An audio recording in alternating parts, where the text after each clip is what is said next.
안녕하세요, 유세입니다. 오늘은 남들에게 잘해주고도 인기 없는 사람 특징이라는 주제로 함께 하겠습니다. 사람들에게 인기가 있는 사람, 없는 사람, 그 어느 조직에나 있게 마련이죠. 누구나 사실 정도의 차이가 있어서 그렇지 인기 있는 사람이 되고 싶죠. 난 그런 거 관심 없어 하는 사람도 사실 마음속으로는 은근히 바라는 마음이 있단 말이에요. 인기 없는 사람이 되고 싶지는 않으니까. 그래서 사람들은 사회생활을 하면서 일단 애를 쓰고 노력합니다. 내가 남들한테 호감 있는 사람, 이왕이면 인기 있는 사람이 되고 싶어서. 어떤 사람은 아예 관심 없는 사람도 있고 어떤 사람은 진짜 적극적으로 노력하죠. 근데 문제는요, 노력이 꼭 인기와 비례하는 건 아니라는 거예요. 그쵸? 그다지 노력하지 않아도 인기 있는 사람이 있고 아주 노력해도 인기 없는 사람이 있어요. 얼마나 억울해요. 오늘은 잘해주고도 그 노력이 헛수고가 되는 케이스를 알아볼 건데요. 내가 남한테 할 만큼 하는데 왜 몰라주지? 이런 생각을 해본 적이 있는 분들이라면 특히 주목해 주시기 바라겠습니다. 이래서 그랬구나. 그런 이제 노력해도 안 되는 몇 가지의 그런 이제 함정을 여러분들한테 소개해 드리도록 하겠습니다. 자, 남들에게 잘해주고도 인기 없는 이유는요. 첫 번째, 타이밍을 못 맞춰서예요. 누군가에게 잘해주고 싶다는 건 그 사람한테 내가 이제 호감이 가서 막 좋아지거나 비즈니스로 그 사람이 내게 호감을 갖게 하기를 내가 원하거나 뭐 그런 이유잖아요. 그때 제일 중요한 건 바로 타이밍이에요. 왜냐하면 노력하고 애쓰고 그런데도 타이밍이 안 맞으면 그 효과를 낼 수 없는 경우가 많거든요. 예를 들어서 자, 직원들이랑 밥을 먹으러 갔어요. 보통 이제 더치페이 하는 그런 문화예요. 그런데 이제 내가 오늘 이제 이 직원들한테 이제 밥을 살 거라고 작정했으면 그 얘기를 언제 하는 게 맞을까요?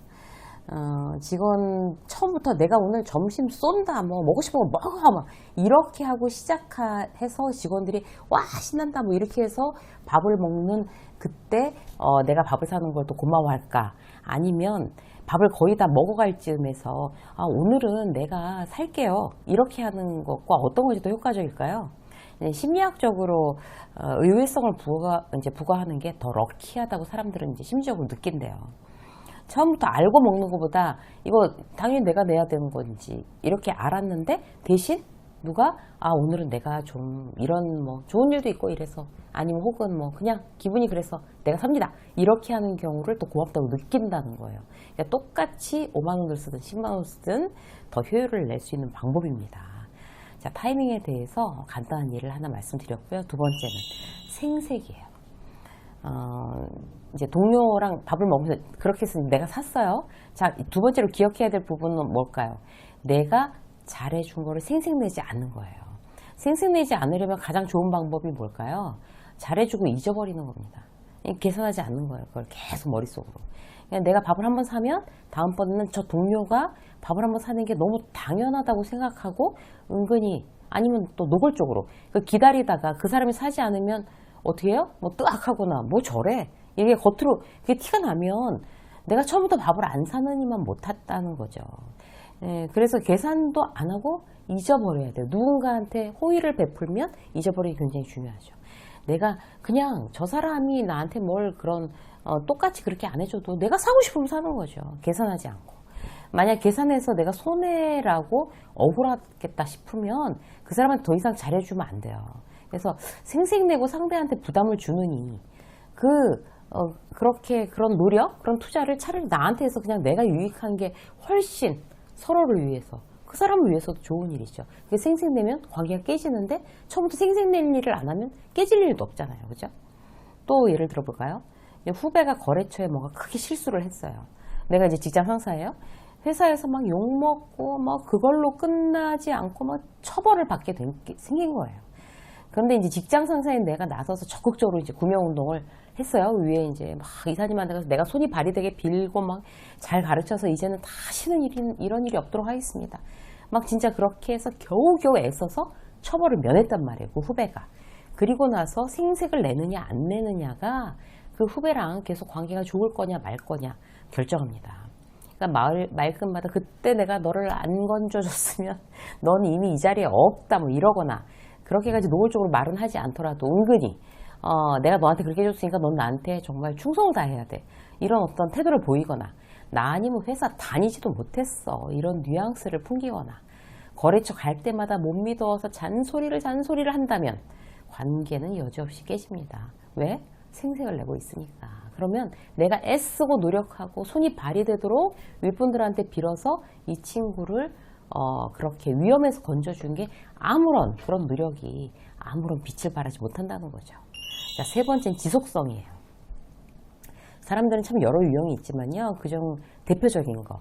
누구한테 도움을 받다가 그게 계속되면 나중에 그걸 당연하게 생각하는 경우가 적지 않단 말이죠. 호의가 권리가 된다는 말이 바로 그래서 있는 겁니다. 그래서 우리는 남들한테 뭔가 이제 잘해주려고 해도 그 이제 수위, 그 레벨에 대해서 잘 생각해 봐야 돼요. 내가 꾸준히 이 정도로 지속적으로 해줄 수 있나? 이 부분이 바로 이제 포인트예요.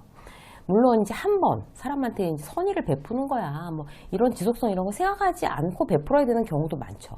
근데 그런 경우를 빼고 이걸 꼭 고려해야 되는 관계가 있어요. 특히 매일 봐야 하고, 뭐 꾸준히 봐야 하고, 오래 봐야 하고 이런 사람들 있잖아요. 예를 들어서 직장 상사. 새로 이제 팀이 조성이 됐어요. 새로 내 직속으로 팀장이 이제 바뀐 거죠. 팀장이 새로 왔어요. 근데 이제 잘 지내고 싶죠. 팀장하고 누가 잘 안 지내고 싶겠어요. 아침에 내가 일찍 출근하니까 이제 커피를 내 거 내리면서 이제 같이 내려서 이제 줬어요. 이것도 이제 한 달쯤 하다 보면 어떻게 돼요? 당연한 거예요. 당연히 커피 갖고 와야 되는 거예요. 안 하면 왜 커피를 안 주지? 저 이상해졌어. 이렇게 되는 거예요. 그래서 단순히 이제 한 가지 예를 든 거지만 뭘 하더라도 잘 생각해야 돼요. 이걸 내가 한결같이 저 사람한테 꾸준히 해줄 수 있나? 아니다 싶으면 이제 시작을 말아야 한다는 의미입니다. 후배에게 이제 집에 이제 야근한 다음에 같이 나왔는데 이제 이 친구는 버스 타고 가야 되고 난 이제 차를 갖고 다니니까 그게 안쓰러워서 내가 태워다 줄게 이제 이래가지고 근데 나는 굉장히 좀 돌아가야 돼요. 그 친구 후배를 이제 그 집에다 데려다 주려면 그래서 그렇게 막 돌아가면서 더 시간이 걸리면서 나도 피곤한데 그래 꾸준히 애쓰고 해줬어요.